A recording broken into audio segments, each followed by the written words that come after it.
Hi everybody, this is Mrs. Lehman from Math with Mrs. Lehman, your math teacher, and I am out today because I am actually getting a new insulin pump and I'm getting trained on that today. So I am not at school, so I have this YouTube video to teach you lesson 33. We're going to start with this bell ringer, so this will take you just a few minutes to do. I'm going to ask that the substitute pauses the video at this point and then resumes it as soon as students are done. Okay, at this point you are probably done with the bell ringer, and the first question is, what properties are shown below? So in part A, we have a number being multiplied by 1 giving us the same number. So for example, 5 times 1 equals 5. So that would have been the identity property, because 5 keeps the same identity when it's multiplied by 1. More specifically, it is the multiplicative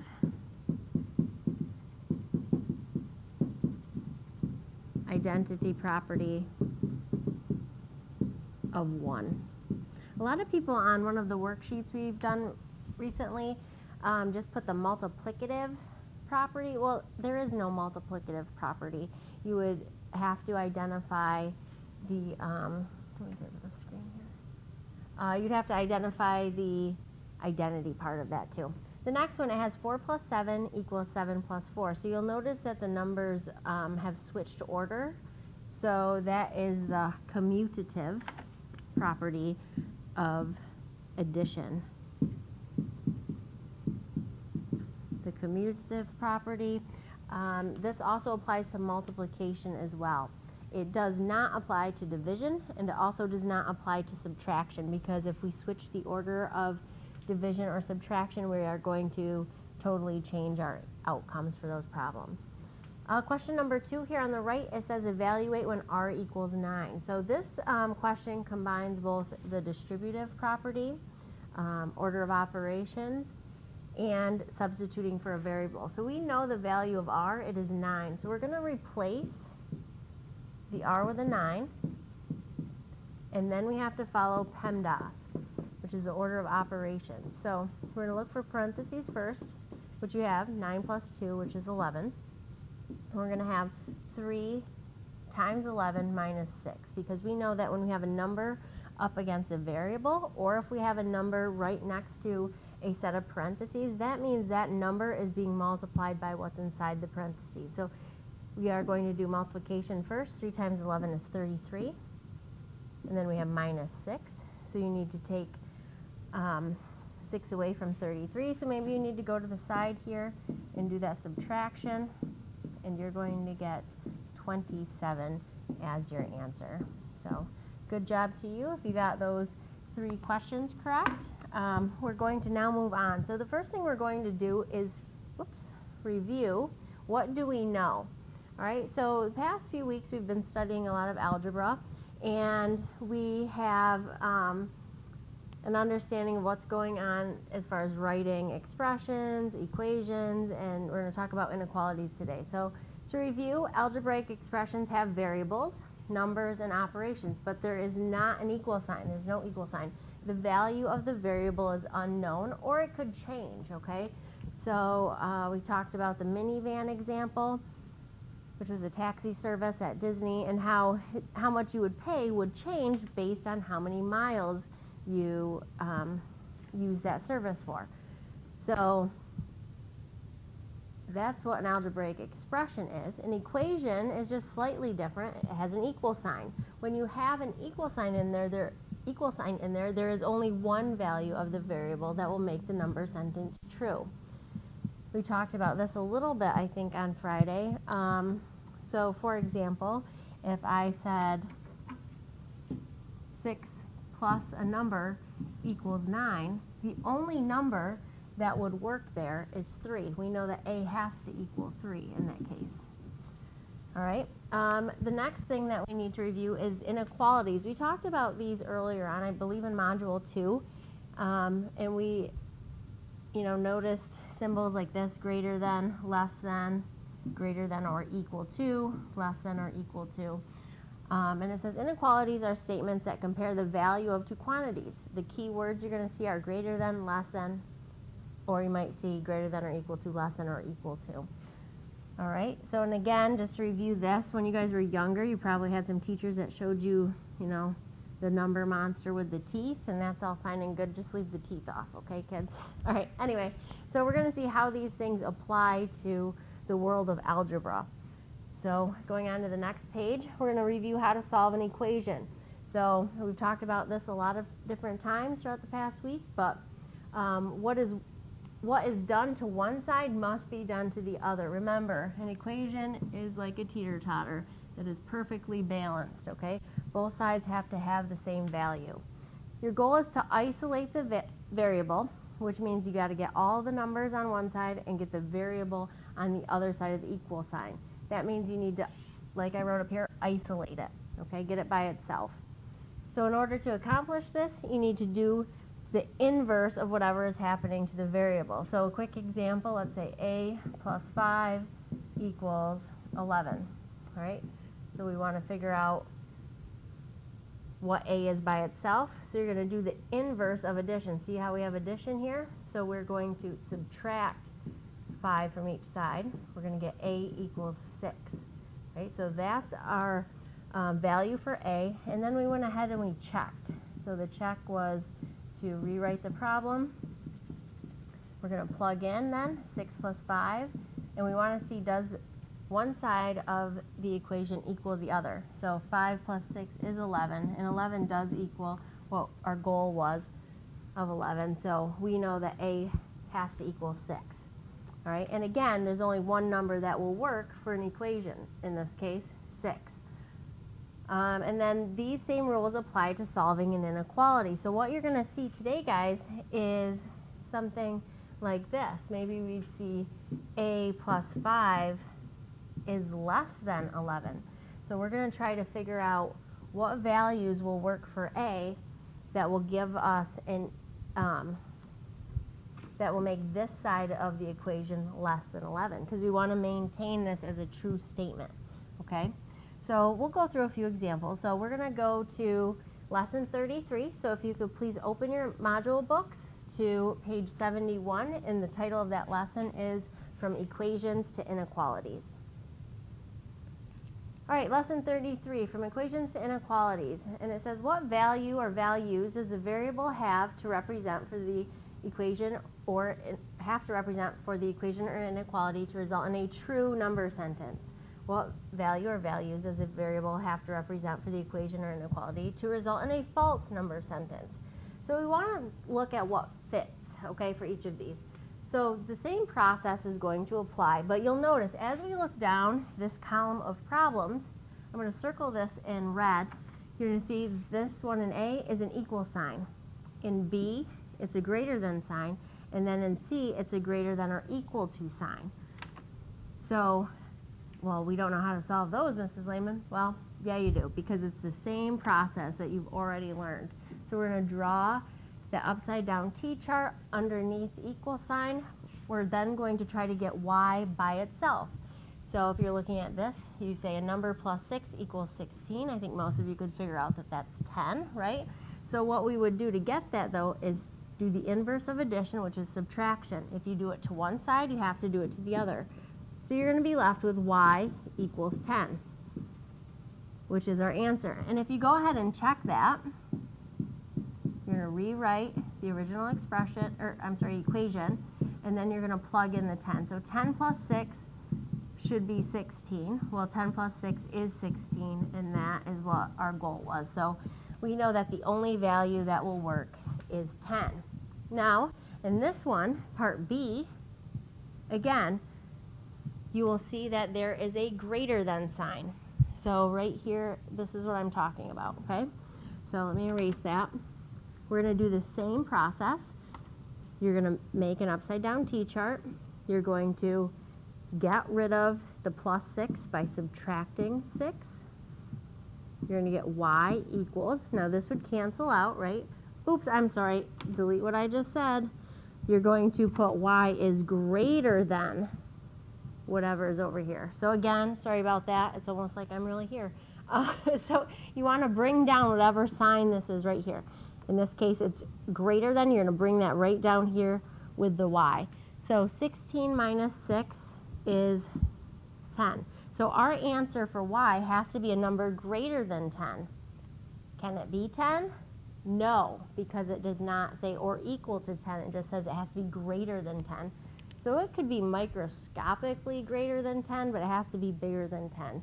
So as far as integers go, let's check one out. So I would write check. You're going to do the same steps. So y plus 6 is greater than 16.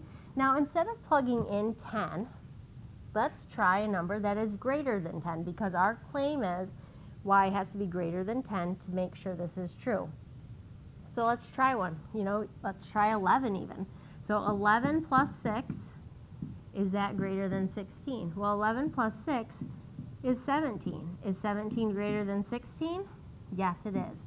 So that is a true statement. So we know we've done this correctly. You could try a number of these. So we could try, even something as big as 50. I'd make your life easy and pick something just a little bit bigger in this case. But, just to demonstrate, we could say 50 plus 6 is greater than 16, right? And we'd have 56 is greater than 16. Is that a true statement? Is 56 bigger than 16? Yes, it is. So that would check out, okay? So your answer here is y is greater than 10. So let's go down here to part C, and you'll notice we have another symbol here. We have greater than or equal to. So again, you're going to draw the upside down T-chart. You're going to subtract 6 from each side to get the y by itself. We're going to bring down this right here. Okay, so we're going to get y is greater than or equal to whatever this is, minus 6. So 60 minus 6 is 10. So the number has to be greater than or equal to 10. So I would check this by, again, plugging something in to test it out. So this seems repetitive now because we've been dealing with the same numbers and whatnot for a little bit here. But let's say 15. 15 plus 6. Is that greater than or equal to 16? Well, 15 plus 6 is 21. 21 is greater than 16 or equal to 16, right? So in this case, I want you to think, could we include 10 if it says greater than or equal to 10? Hopefully some of you are nodding your heads right now. Yes, because if it says or equal to, it could include that. Now I'm going to choose a number bigger than 10 just to make sure the inequality part, the greater than part of that is correct. But, all right, let's run through a few more examples. If you look at part D, we're going to start with an equation. Then we're going to deal with the less than symbol. Then in part F, we're going to deal with the less than or greater than symbol. So here we go. In this case, we have multiplication going on between the 3 and the g. We have a coefficient written in front of the variable. We're going to undo multiplication by dividing. When you divide any number by itself, you're going to get 1. So you're going to have g left on the left-hand side, and 15 divided by 3 is 5. So g equals 5. All right, so we're going to check that to make sure we're right. 3g equals 15. That looks like 1.5, but the smartboard is not doing what it should lately. All right, so 3 times 5 equals 15, we're claiming. So 3 times 5 actually does equal 15. So we are golden there. And again, the check is pretty much a safety net to make sure you have the correct answer. So if you do happen to make a mistake, you would catch it, okay? So the same process is going to apply here with part E. So again, we're going to divide each side by 3, just like if it were an equation, except for now we're going to bring down a less than symbol, and we're going to say 15 divided by 3 is 5. So when you are done with that, you're going to get g is less than 5. All right, so we're going to check that out. 3g is less than 15. 3 times 5, oh wait, back up. I want to plug in something less than 5, so I don't want to use 5. I can't use 5. Let's think of a number less than 5. Oh, I know one. How about 4? All right, so 3 times 4, that's a dot. 3 times 4 is less than 15. So we have 12 is less than 15. Well, is that a true statement? Is 12 less than 15? Yes, it is. So that checks out that G is less than 5. All right, I think you guys are hopefully getting the hang of this at this point. So we're going to look at part F right now. 3G is less than or equal to 15. So we're going to, again, divide each side by 3 to get rid of that multiplication. We're doing the inverse operation, and the inverse of multiplication is division. So that's going to leave us with G on the left. I brought down that less than or equal to symbol, and then 15 divided by 3 is 5. So now what we need to do is, again, pick a number that's less than or equal to 5. I would, again, avoid picking 5 just because that's going to give you what the equal to part, 3 times 5 is 15. So let's try something less than 5. So let's try 3. So 3G is less than or equal to 15. That was our original statement. Let's say 3 times 3. Is that less than or equal to 15? Well, 3 times 3 is 9. Is 9 less than or equal to 15? Yes, it is. So that is a true statement. So when we do this, we could have an infinite number of numbers that could fit this inequality. So we could have picked 0. We could have picked 1. We could have picked 2, right? As long as 3, 4, we could have done decimals, fractions, etc. For the ease of your check, I would definitely just pick an integer, something pretty close to what you claimed it to be. So something less than 5 would be fine, but don't overcomplicate it by any means. But pretty much anything on the number line, and this is a little preview of what you'll see tomorrow. Okay, I'm down on the smartboard where it doesn't like me. Hold on a sec. Extend that. So what we're going to talk about tomorrow on a number line. So we're saying that G can be anything less than or equal to 5. So let's say this is 5 on the number line. It's 4, whatever. I'll write those on the bottom. 5, 4, 3, 2, 1, 0, right? And here's the negative side, -2, etc. And this number line goes on and on. So we're going to say G could be anything, including 5, that's why we do a filled-in circle, in this way. So we could keep going on forever, but it cannot be anything over here to the right, because that's not included. But that's what we'll do tomorrow. We're going to graph these, but right now we're pretty much testing to see what numbers will work. Let's flip the page. All right, and I'm going to show you something else that you're going to use with this for a few more minutes. It says, which of the following number or numbers, if any, make the equation or inequality true? So one thing I got a chance to talk to, I think my 6th period class on Friday about is I kind of picture this like, you guys know those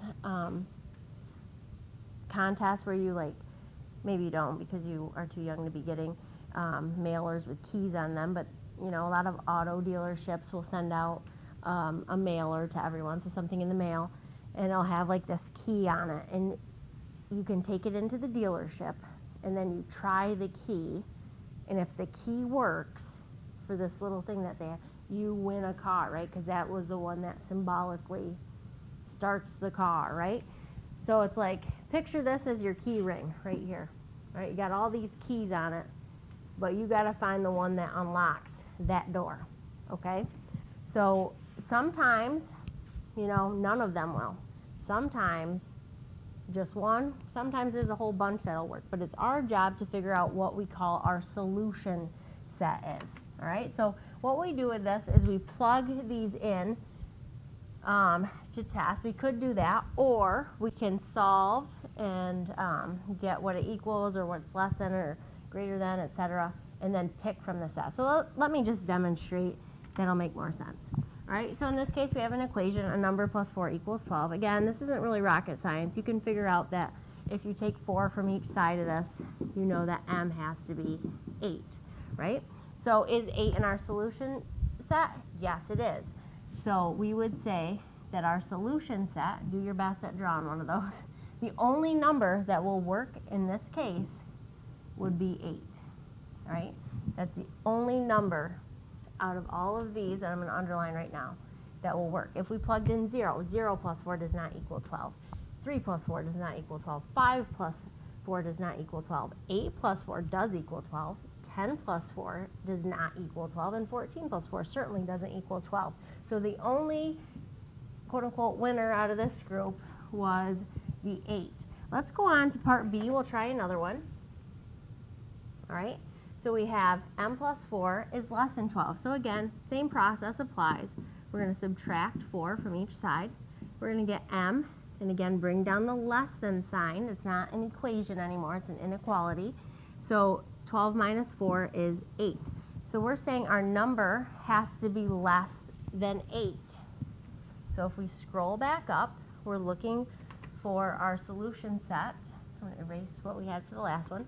So again, I'm going to circle this in green, what we're looking at. Out of these numbers, which ones are less than 8?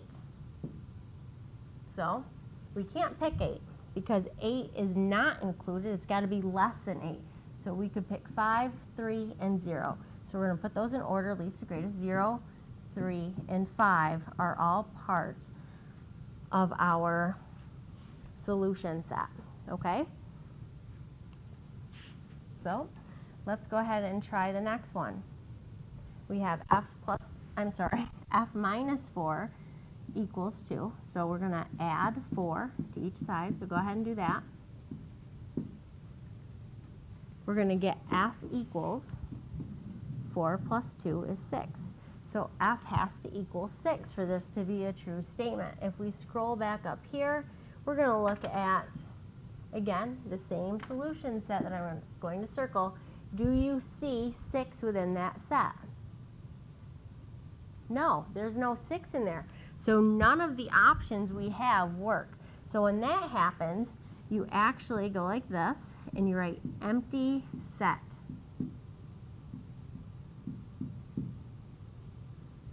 Okay, it's an empty set. Alrighty, so again, we're picking out the numbers that will work for each of these inequalities or equations, and which ones will make them make it work will be in our solution set. If none of the options we have work, it's considered an empty set. Let's move on to the next one. So we have D here. We're going to do the same thing. We have f minus 4 is greater than 2. We're going to add 4 to each side. We're going to get f is greater than 6. And again, I got the greater than sign right here, guys. All right, so we're looking for numbers greater than 6. So up here, the numbers that you see that are greater than 6 are 8, 10, and 14. So in our solution set, we're going to have 8, 10, and 14. And that's all that will work. All right, just double checking that I have them all. All right, let's skip E. Let's go to F because I want to show you one with an or equals to part in it. So 1/2 H is greater than or equal to 8. So actually, I'm not going to do the upside down T chart for this one. I'm going to rewrite this a little bit bigger so that I have more room. Okay, you probably maybe don't need to do that in your module, but it's really dinky on here. So anyway, I need to get rid of 1/2 H. And so 1/2 and H are being multiplied. I need to do the inverse of multiplying by 1/2. So I need to divide each side by 1/2. So when you're dealing with fractions, we learned about this on Wednesday and Thursday of last week, we need to multiply by the reciprocal. And the reason that works when we multiply by the reciprocal is that will negate everything over here. That will get rid of it. It will cancel it. It'll cancel it out. Okay, so that leaves us with an h on this side. So we have greater than or equal to. We're just bringing that down. And now we have to multiply 8 times 2. All right, so that is 16. We don't need the over 1 because it's just a whole number over 1. So we're good there. So we know that h has to be greater than or equal to 16. So let's see what values up here are greater than or equal to 16. Well, our biggest number is 14, so I don't see any numbers that are greater than or equal to 16. So what we're going to do is write empty set. All right, so that's how that's done, guys. You're only including the numbers in your solution set that will actually make that expression, or I'm sorry, the inequality or equation true. If it won't make the equation true or the inequality true, then you can't include it in the set of right answers, okay? So that's how you do that. Exercises 1 through 8 are just, they're more practice. So, I mean, I can do a few more with you guys, and then I can have the, well, okay, here's what we'll do. So at this point in the video, I'm going to have the substitute pause the video and pass out the homework, which is Module 4, Spiral Quiz number 3. All right, but I want you to put your name, the period, the date on it, and put it away, because I will keep going over problems for a few minutes, and that way if you run out of time or whatever, it's not a big deal. We'll just get through as many as we can. So again, you're going to get your homework, put your name, the period on it, etc., put it away to complete for tomorrow. And for today, what I need you to do is keep working on these, not for homework, but in class. All right? Okay, so now that that's all taken care of, let's do some of these exercises. So we have m plus 5 equals 6, so we're going to draw our upside down t-chart. We're going to subtract 5 from each side because we're going to undo addition. So m is going to equal 6 minus 5, which is 1. So the value of m is 1. So when we look at our solution set right up here, our possible solution, that's not our solution set, that's our group of possible answers, we're going to put which ones would make that true. So out of this, there's only one that will work, and that's 1. All right, so do your best with those fun brackets. Question 2, same idea. We're going to draw the upside down t-chart. We're going to subtract 5 from each side. We're going to get m, and we're going to get 1 over here, but we're going to bring down this less than or equal to sign. All right, so we're looking for numbers this side, right here. I'm going to erase that. But we're looking for numbers that will make this statement true. So we're looking for anything less than or equal to 1. So we have 0, that's less than 1. And we have 1, which is equal to 1. So there we go. Because it says or equal to, we can include 1 in that case. All right, let's do the next one. We have a multiplication example. 5h equals 40. So we're going to divide each side by the number with the variable, which in this case is 5. We're going to have h equals 8. So the only possible value is 8. Now let's see if it's part of our options here. Yes, it is. See 8 right here? Let's circle that. That is our answer, so we're going to include it right here. Let's look at the next one. It says 5h is greater than 40. So again, we're going to solve these the same way. Divide each side by 5. You're going to get h equals 8. All right, so, oh, I'm sorry, I goofed up. We're going to say h is greater than 8. Sorry, I hope you noticed that. So h is greater than 8. So we cannot include 8 anymore because it's got to be greater than 8. So the numbers up here, I'm going to erase my old stuff and circle this in red. So the numbers in this section that are greater than 8 would be 11 and 17. So let's go back here. 11 and 17 is what I said, I think. So let me just check again. You guys don't have to scroll like that. Whoops. It is like I'm just here, you know, doing the same kind of nonsense. All right, so 11 and 17. Is that what I wrote down? Yep, okay. All right, let's do, I should have time for one more. Okay, so I'm going to go down here to number 6 because I think you guys get the equation part of this. So instead of 1/2, well, instead of doing the equal sign, we're going to focus here on question 6 where there's a less than or equal to sign. So we want 1/2 y being less than or equal to 5. We want to get rid of 1/2, so we're going to multiply by 2. All right, we're going to multiply by 2. That's going to get rid of this, right? So we get y is less than or equal to 10. The numbers have to be less than or equal to 10. So scrolling back up here, the numbers less than or equal to 10 are these ones right here. 0, 1, 5, and 8 are less than or equal to 10. So 0, 1, 5, 8. Let's see if I can remember that down here. 0, 1, 5, 8. Woohoo! Okay, so that's our solution set. Now, some of you guys probably are going like, what about the check, Mrs. Lehman? So what you can do is you can look at any of these that we picked in our solution set and test them out, right? So we could do 5h is greater than 40. Let's plug in 11. 5 times 11, is that greater than 40? Well, 55 is what you get over here. That is greater than 40. So yeah, that checks out. We could try 17.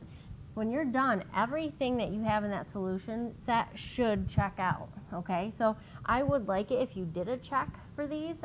Maybe not every single one, but I would do some spot checking, all right? So anyway, thank you guys for being so great for the substitute today. Hopefully that's the case. I don't expect any bad notes. Another thing is there's a math problem that is posted outside in the hallway, and there are slips of paper, and if they're out by the time you watch this, you can always use your own slip of paper, but you're trying to answer that question because we're celebrating Pi Week this week. So yay, in the math world it's a pretty big deal. So anyway, thank you guys. Have a great day. Your homework is a Module 4 Spiral Quiz number 3 due tomorrow. Please show any and all work required to answer those questions. Bye.